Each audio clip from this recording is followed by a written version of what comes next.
this lecture. It's on the topic of generative AI and creativity. First of all, I'm very grateful to Andre and the organizers for inviting me to talk about this topic. It's one of my favorite topics. I'd like to start by introducing myself. So I'm an assistant professor at the Faculty of Computer Information Science, University of Ljubljana. However, my background spans not just in computer science or the technical sciences, but also in humanities.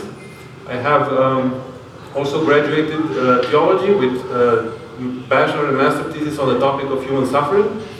And I'm an active researcher in the Center for Human-Centered AI and the Ethics of New Technologies, which operates at the University of Ljubljana within the Faculty of Theology. So my research focus as a researcher, as a professor, has been for the past 5 years on artificial intelligence, which is a very broad topic, but more specifically on technologies that are adaptive, context-aware, and run on, let's say, energy-constrained devices, so UAVs, healthcare devices, and so on.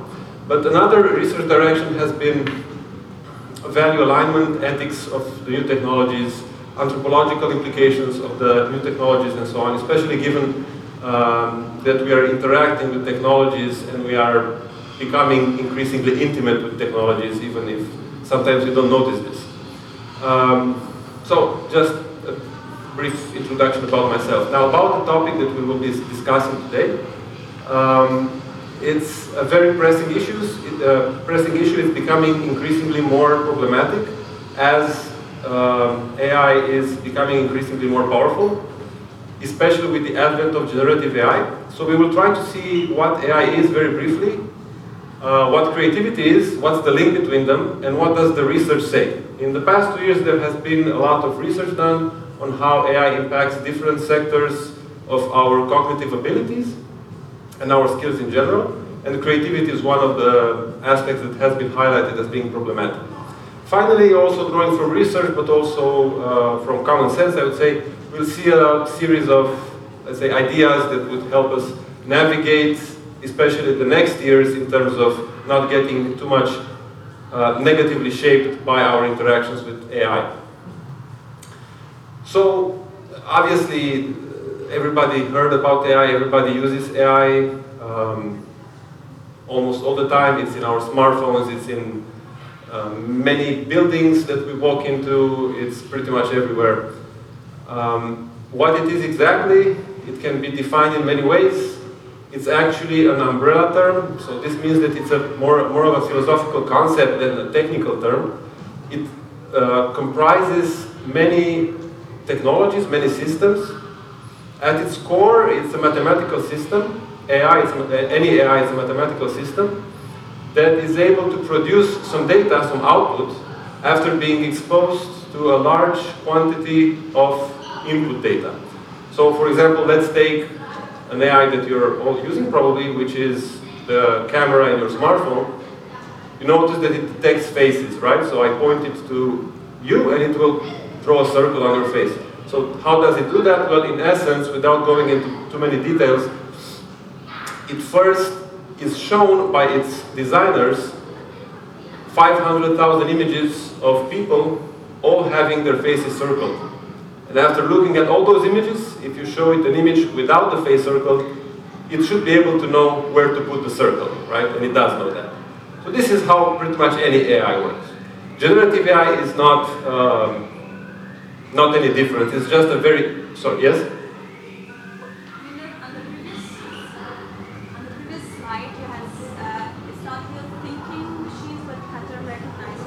Yes. What exactly is the difference between pattern recognition and thinking? Okay, this is a good question, right.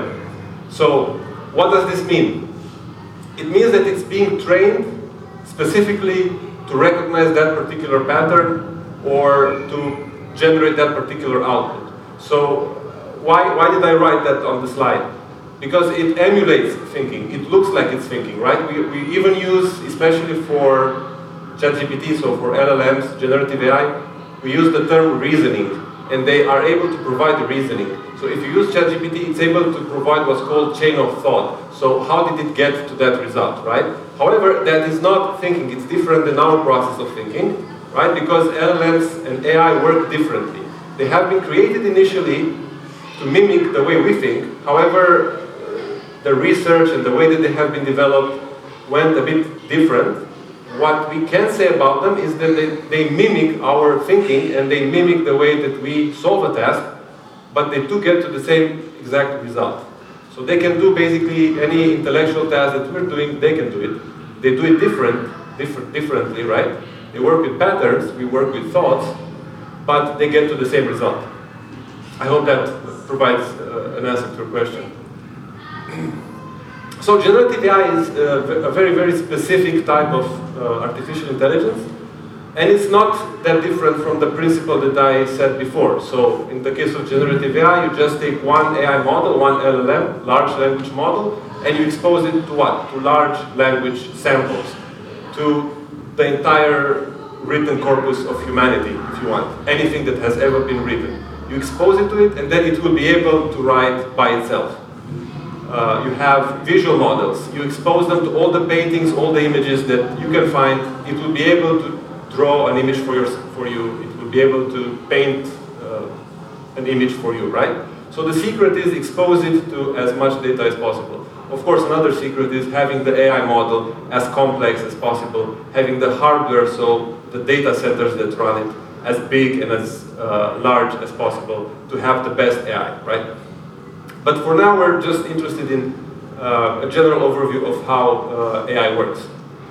Now, what about human creativity, right? Now, this is a very complex topic, but for the purpose of this talk, I would like to point out just a few things. When we talk about AI, with regard to anything that it does, and we also do, a limitation is happening, right? Compared to what we would do if we would generate or create the same thing. Even my language cannot avoid this, right? So we're focusing on the end result. So ChatGPT can write a poem, I can write a poem, right? We have two products. However, this is not all that's going on. And human creativity, this is why I included this, is a very good example in two situations. One, child creativity, so how children draw, and early art, or cave art. Why did early humans draw that, right? Because it's totally different than what we are doing today, especially with relation to AI. So children don't draw to create products, right? They draw to understand the world, they draw to express themselves and to receive meaning from the outer world. They draw a cloud, a cat, a train, and this is the way that they get to know those objects. They get to know, to understand them, to bring them in their own inner universe. Cave art, on the other hand, why did those humans, they were finding shelter in the caves, why did they draw those images? Well, it turns out, at least some researchers argued that the cave art predated any other type of human communication. So it was actually a way for people to communicate with one another. So it could be that the first thing that we ever were able to communicate to one of our peers was art, right? Not products, not making requests, not anything else, but art, which is quite interesting, I would say. So it would be an error for us to think about creativity just in what we make, in the end product, but also what's going on inside us during that process, right? And this will be very important in the slides to come. But generally speaking, if we create something, this involves trial and error, but also reflection. So what did I do right? What did I do wrong? How can I improve myself? Okay? So it's a process that builds mental flexibility, and it also involves something else. A very important part of our humanity is called metacognition, which is our ability to think about what we think. So I reflect on my own thinking, I reflect on what's going on inside me during any process that I'm doing. And during the creative process, this is very important, right? So keep this in mind. Why? Because creativity is not just an expression of ourselves, it is linked to other key cognitive abilities such as problem solving, learning, and self-expression. So why is this important? Because if AI impacts in a way or another creativity, this means that it impacts our cognitive abilities in a more holistic way that we might think. So I included this painting here, if we can call it like this, as a very interesting example. This is an early example of the link or the debate around AI and creativity. This was a painting which was not painted by any human. It was generated by a type of artificial intelligence 7 years ago, so this is before the LLM or generative AI revolution. This AI model was exposed to 15,000 paintings, and it was able to paint by itself or to draw by itself this painting, which was sold for a huge amount of money. But not the fact that it was sold was interesting, but the debate that it started. So the author of this stated that algorithms are capable to emulate creativity. So emulate is another key word here, right? They cannot create by themselves, but they can emulate it. However, this is an early example, and it's not what is worrying with the AI today. Why? Because this was created by an AI, and it did not help any human in his creative process. It did not impact any human's creative process. But what's going on today with generative AI is a totally different story. As soon as generative AI became a reality, we have a flood of headlines which link it in a way or another to creativity. And some of them, I think one or two, are quite positive, so how generative AI is unlocking it, and you can find many of these. These are usually, and this is also the case, headlines from blog posts or from tech companies. But if you look at the headlines from scientific papers, so scientific studies, they don't paint such a happy image, right? And we'll see in a moment why that is. As a matter of fact, most of the research that has been done in the past 2 years on this topic shows some very troubling facts, and not just about creativity. So this is a research that I did.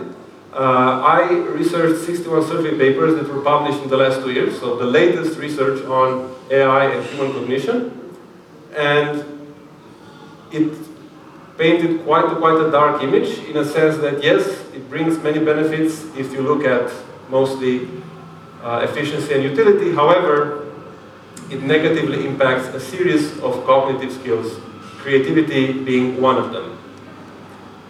We don't have the time now to go into why are all these impacted, but in summary, with regard to creativity, these studies show that generative AI is very powerful in supporting things such as generating ideas, having a very fast idea flow, starting the first draft of a project of whatever you are creating, helps with brainstorming. It has this effect, any AI has this effect, or let's say the current AI landscape democratizes access to human performance, right? So basically, people with no skills can create things that are of a high level that previously, without AI, only skilled and trained people were able to create. Okay, but there are also many problems that research has identified, which is that ideas become less diverse, less original.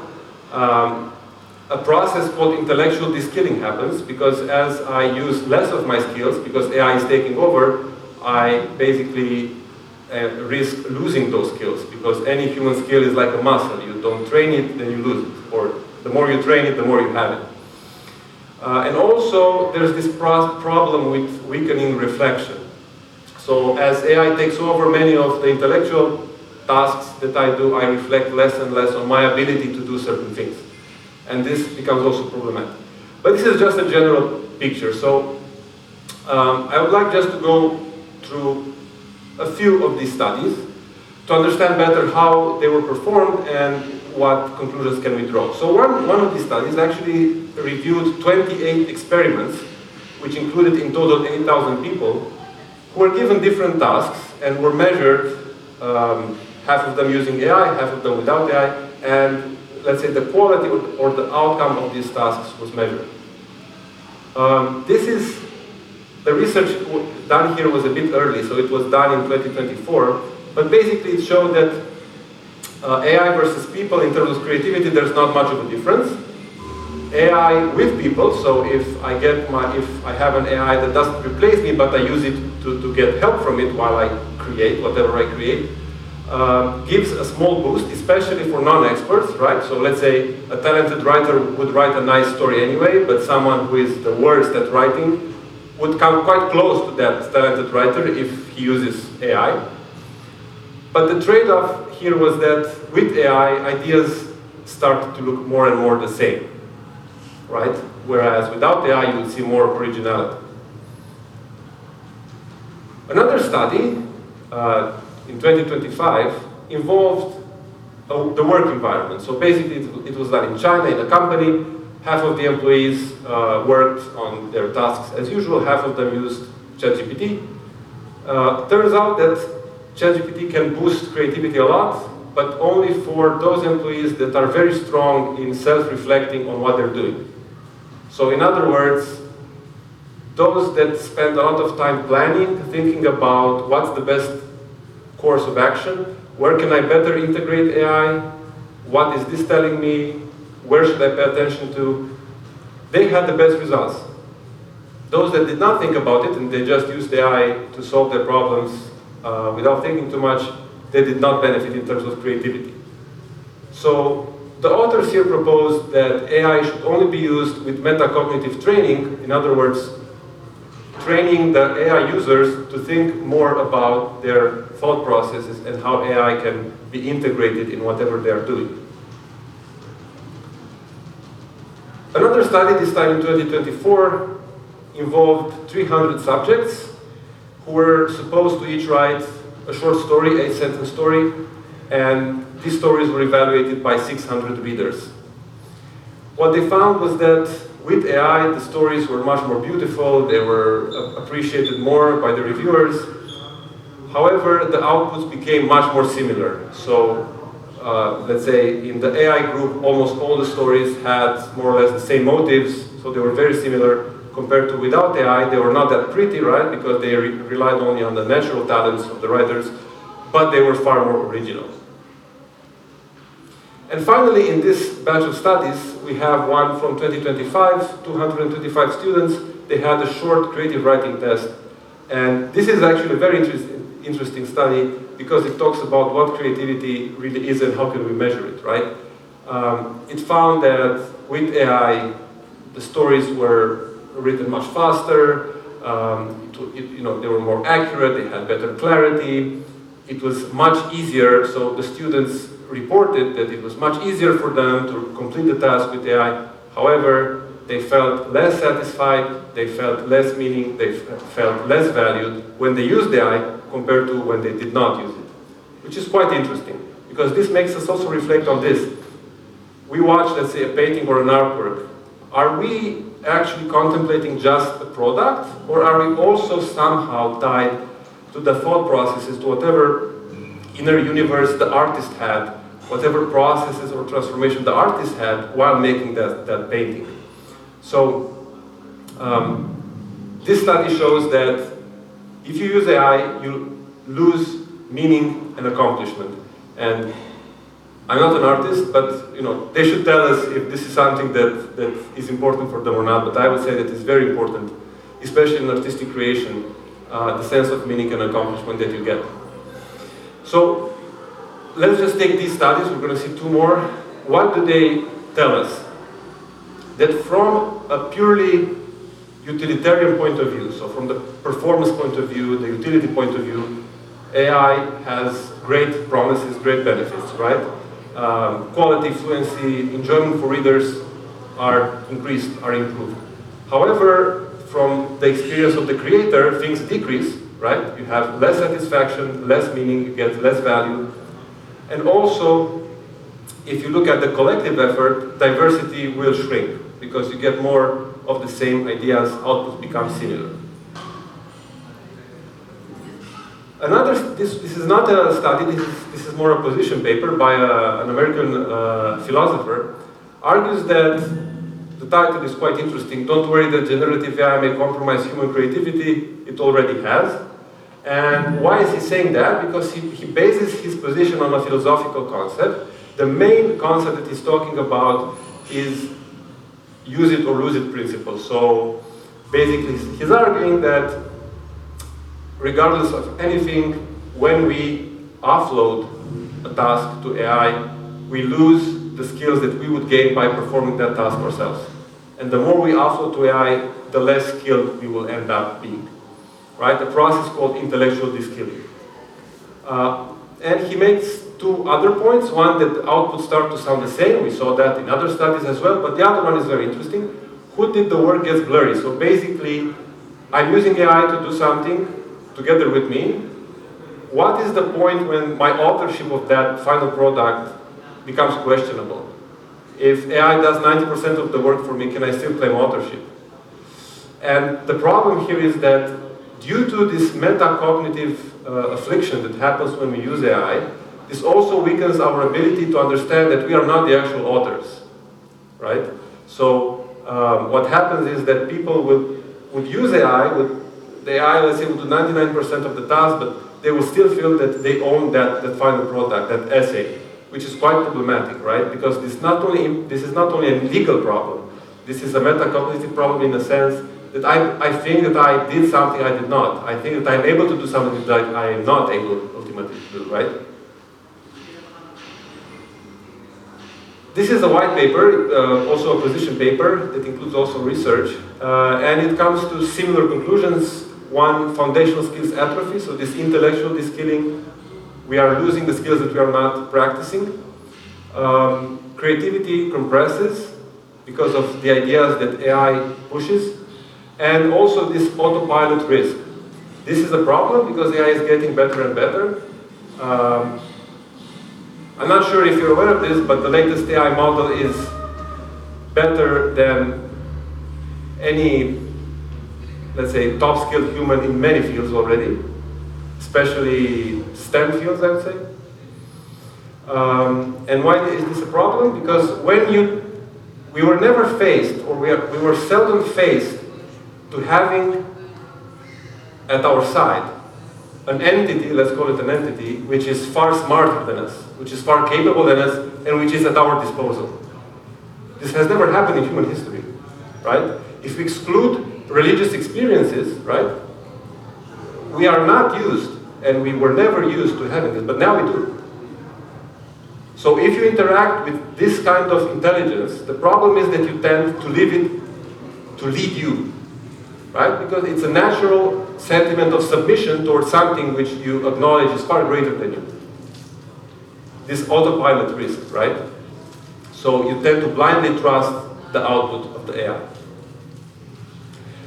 Just two more slides on this concept of intellectual deskilling, right? Because this is really interesting. So in short, the problem is that I am accomplishing the same thing, the same task, writing essays, solving problems, writing computer software, as before, as without AI. However, I'm not doing the work. I'm getting the same result, I'm not doing the work. I have the same feeling in the end of, okay, I did my job. However, I don't have the same skills, right? I'm not the same person. If I write my own code, let's say, right? I will have to learn how to write it. If I write code for 2 months myself, in the end, I will have learned a lot. If I do the same thing, I accomplish the same thing, I obtain the same code, but with the help of AI, I won't learn anything, right? And this is a cyclic issue. So we have AI assistance, we use it to solve the problem, so we put less human effort. So this means that our skills decline, so we become dumber. And then we are faced with a new problem. Oh, I turn to the AI for help, right? I'm even less capable than before. So our skills decline, we need to rely more on AI, and AI is getting smarter and smarter every 5 to 6 months. And this would lead us into a cycle of intellectual deskilling and blind trusting and needing and relying on this type of systems, which is something that I think we can all agree is to be avoided. So ultimately, if we talk about the future of creativity, we have to acknowledge what the research tells us so far. These are on the left side, the things that we talked about. And we should also think about what needs to really be preserved. And some of the things that really need to be preserved is authenticity and intentionality in terms of our creative effort. Struggle, reflection, and inner creative experiences. These are key parts of our becoming, right? Of our fulfillment as humans. So we must be careful not to be thrown away or fascinated, overly fascinated by this rush for performance, for accomplishment, for utility, and lose part of us in this process, right? So not prioritizing the end goal to the expense of losing part of what we can become. Because basically we lose part of the journey, right? So AI is just a shortcut on the journey. The question is, how important is the journey for us, right? Do we care about the end result, or is the journey also enriching us in a way or another? Okay, the research also includes guidelines, like, okay, what can we do to make things not that bad? Most of it, in my opinion, is just wishful thinking. So, for example, design AI systems and training that preserve cognitive skills. You know, there was a Canadian philosopher, his name is Marshall McLuhan, maybe you have heard of him, some of you, and he coined the term, he said, the medium is the message, right? So what does this mean? It means that don't look just at the end goal, look at the interface, look at what happens on the way, right, in the medium. So the problem is not how AI is designed, the problem is how we use it. So if we use it in this context of cognitive offloading, then the harm will be done. We cannot design it the only way we can design it is that we don't use it to offload anything to it, right? So the problem is not with its design, the problem is with what it replaces when we use it. So some of it is also the incentive in AI development is money. Just tell the AI companies they should do this, and you're going to see what they will. They don't care about the amount of lives that are lost in terms of vulnerable demographics with some other AI, which are the social media algorithms, that are just killing youth around the world. They don't care about it. Not just that, they're exploiting it. So there was this is a small idea about something else, but there was an investigation done in the United States. It was published in January of this year, where I think 30 state prosecutors investigated TikTok, and you have their testimonies from TikTok employees which acknowledge the fact that their algorithms are being designed based on the fact that the prefrontal cortex of humans is underdeveloped until the age of 20. So they prey on that. They prey on a physiological vulnerability to keep children and youth addicted to that platform. And we hope that we can what? Tell them how to do AI so they preserve our cognitive skills? I think that's wishful thinking.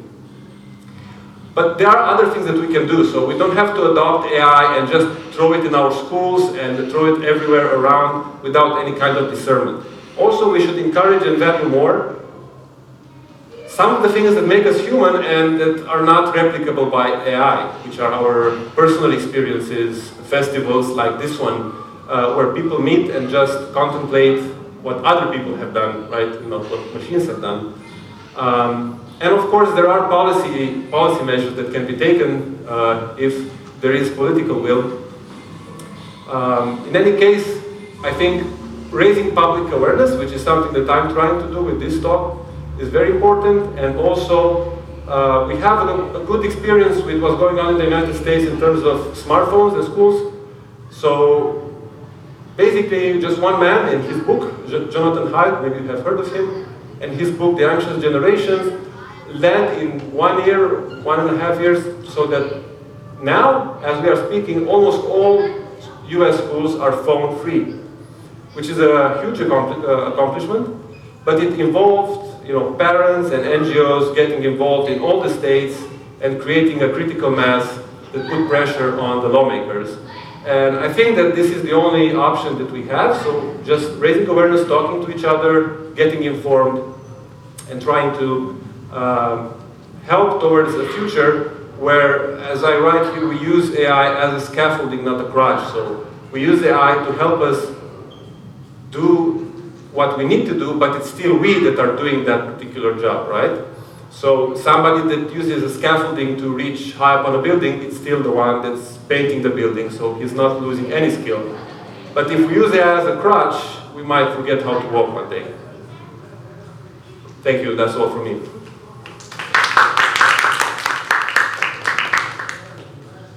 Any questions, if you have? Did your use of AI change through your research? Sorry? Did your use of AI change through your research? Like the way that you started using AI in the beginning and are now using AI? I mean, to be honest, when generative AI first appeared, I was pretty sure from the start that it would have serious implications because I was already investigating other types of artificial intelligence, so I've been quite skeptical about this irregulated use from the start. But the problem is that the way it is built makes it impossible for you to say that you're 100% safe from it, right? I'm aware that I'm not safe from its negative impact, and one of the reasons is that, I mean, you can look at it. It's being designed as a conversational agent. This is already an attack because we, no matter what, we will perceive it as a social entity and we will let our guard down.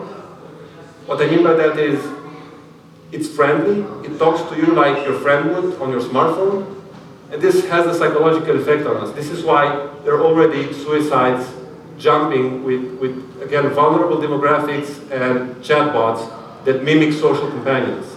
Right? So they're designed in a way that is problematic in itself.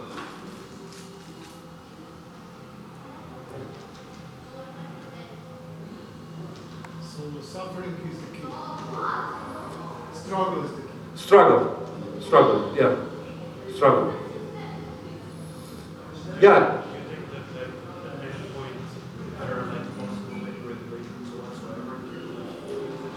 Well, there are regulations, you know, I don't know if you're aware of this, but the European Union had some of the best digital regulatory framework and is now beginning to destroy it because it's under pressure from USA, basically. I mean, pressure. It's directly attacked. Trump himself attacked it verbally, right? Basically saying that the US companies are discriminated. But it's very difficult, right, to do something. Italy has just, I think today or the previous days, has just enacted its own AI law, which is quite good, I would say. So perhaps national laws might be one solution to this, at least temporary.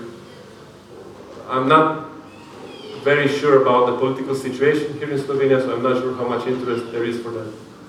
I was very disappointed by the declaration of the Slovenian Ministry of Education regarding smartphones, that he doesn't see a problem, we shouldn't take any more serious measures, and I think that's one of the most irresponsible things that he could say. He either doesn't know what the situation is worldwide, which makes him an or he's an incompetent, I'm sorry. But you can go online. In the United States, there are tens of NGOs. You can open their websites, and you would see a wall of images of children and teenagers who died because of unregulated smartphone use and what happened to them on social media. So to come and say in this context, and all countries are trying to regulate this, Australia banned social media under 12, and he comes to say things such as that, I find that totally irresponsible, right? I think there's more pressure that needs to be put at the grassroots level up to the lawmakers, so they understand that this is not a political bargain, right? You cannot bargain with this. This technology is simply too powerful, right? I could go into the details, but they're simply frightening. It's so powerful that this technology, so AI, an AI algorithm, if it watches you, what you are watching on YouTube or any social media, it can get a psychological profile, and it can serve you videos that will trigger your weaknesses, your vulnerabilities, and keep you hooked. This is how, I'm sorry, this is how teenagers get hurt and they commit suicide. You don't need to watch, do you know what the tragedy is, you know? You have many of these young girls that have died because of extreme dieting, right? Because of suicides and do you know how they end up there? nobody goes online and searches for how to harm myself. No, they search for, I don't know, for some cartoons, right? For some leisure videos. However, these algorithms are so powerful that they know, even if you watch something, I watch something about coffee, and it will know that I have a weakness for something else. This is how powerful they are, right? And at the same time, this is the sad part. At the same time, they're also powerful, so they know if someone is underage, they know if someone is vulnerable. But instead of protecting them, they use this knowledge, the algorithms, to feed content that would make that person enter a loop of harmful content, right? So this is why I'm saying that public awareness is really important, and trying to pressure the political part to do something about it. So don't expect anything from the companies, right? They're already gathering money, and I see this in action, to counteract these campaigns, right? Because people have become aware, and they're doing this CPAC, you know, in the United States, so they're getting money together to basically fund counter activities to what's going on.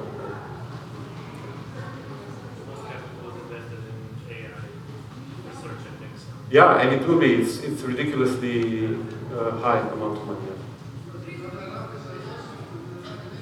I think we've probably all heard about the dead internet theory and about how you have more and more generation on the internet. And so what are your feelings about that, or what trajectory do you think that is heading in with this sort of idea of the more AI-generated content is on, and can AI tell the difference between real content and generated content? Actually ignore its own content when it's rereading, or does it keep retraining on its own? Yeah, this was an idea that AI will kind of self-implode because generative AI, because it will start training on content that it generated, and somehow it will get dumber. However, I also think this is wishful thinking, because the training process of any AI model basically is done in a way that you cannot, if you have a model with a certain level of intelligence, let's call it, you cannot just simply get to a model which is stupider than that. This is not possible, because the training is a mathematical process. So if it instead of going up, instead of being smarter, if it sees that it becomes dumber, then that model will not be created, it will not exist. So even if, let's say that idea would be real for some reason, we would still be left with what we have today. So no, that will not happen. We need to just like reinforce more and more the strongest ways and ignore the weaker ones, which are... Yeah, exactly. So this principle means that it cannot get dumber, right?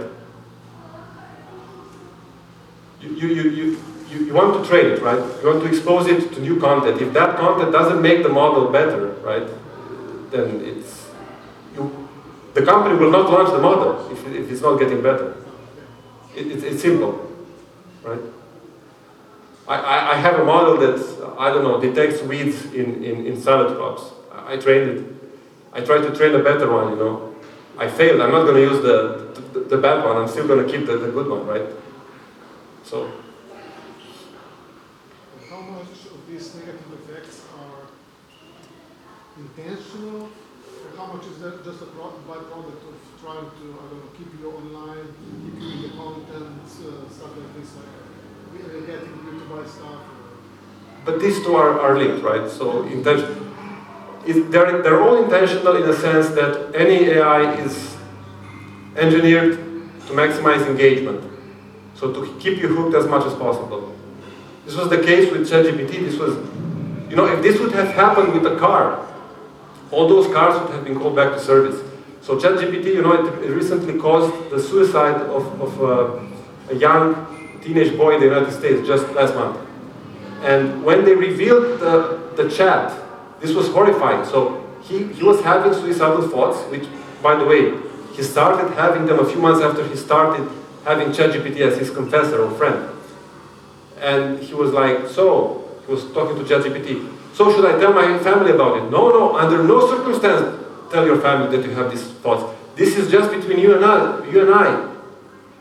You know, this is our sacred, trusted channel, right? Why? Because it wanted to maximize engagement.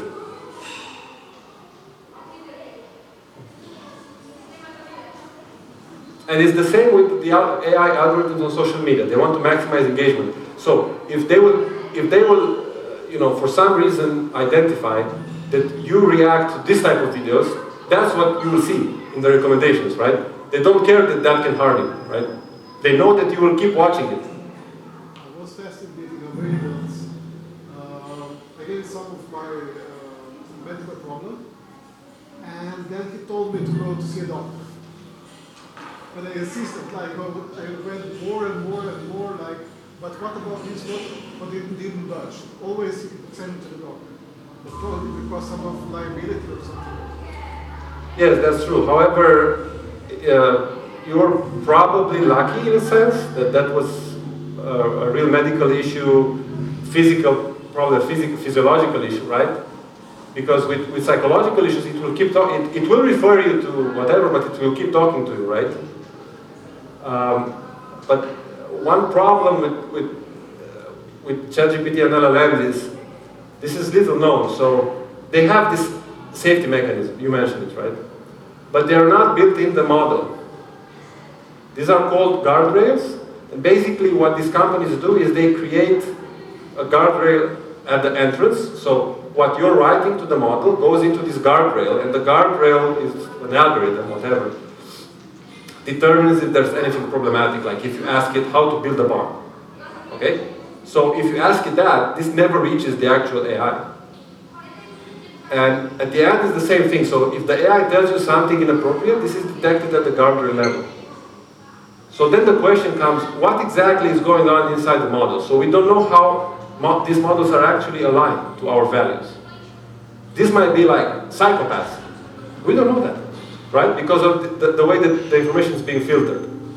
So what we're getting from the model is not what the model actually thinks, but these guardrails, right? It's like having someone here, right, and I'm translating for you, and he says, you know, I want to kill you all, and I'm going to say, oh, he loves you. We don't know what the agent is thinking, to be honest. This is like the thing that Musk is doing to his algorithm, trying to make it less liberal because liberals was, you know, just... Yeah, exactly. This is one, but what Musk is doing to his algorithm,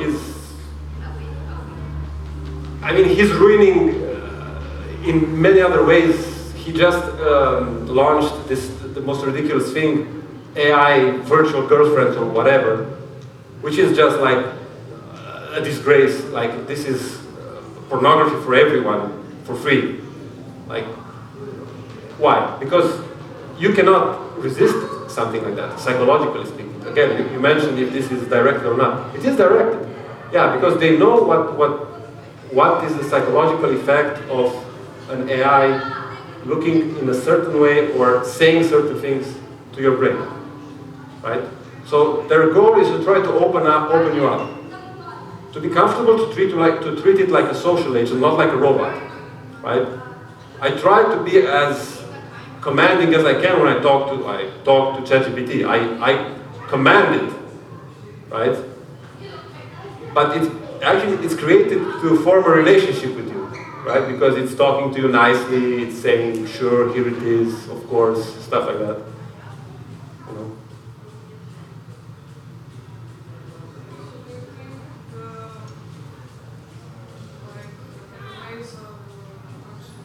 Education works and academia in general is also, it will inevitably change, but should we focus more on the skills of teachers and professors and their relationships with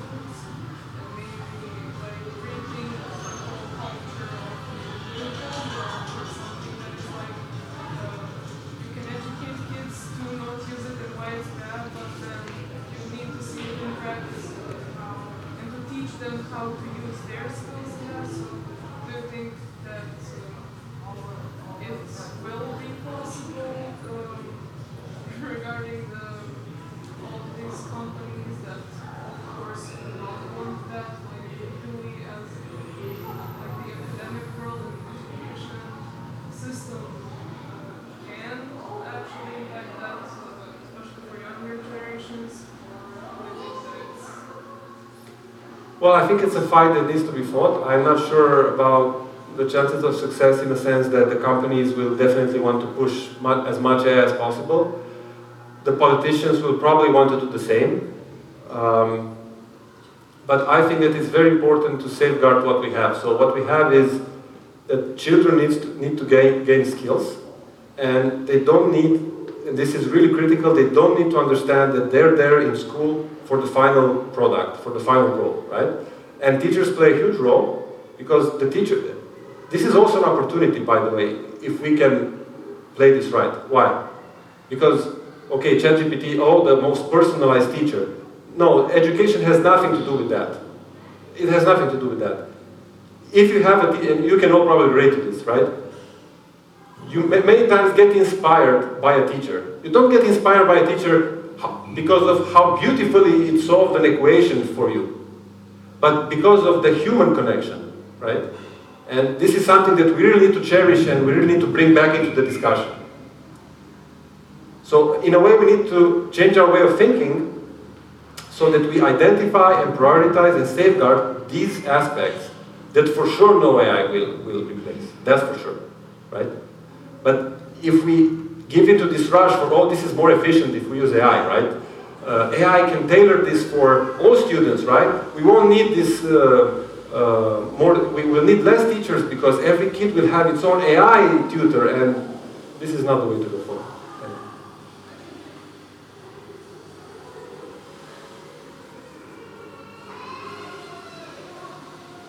Okay, I think that's it. Thank you all for being here.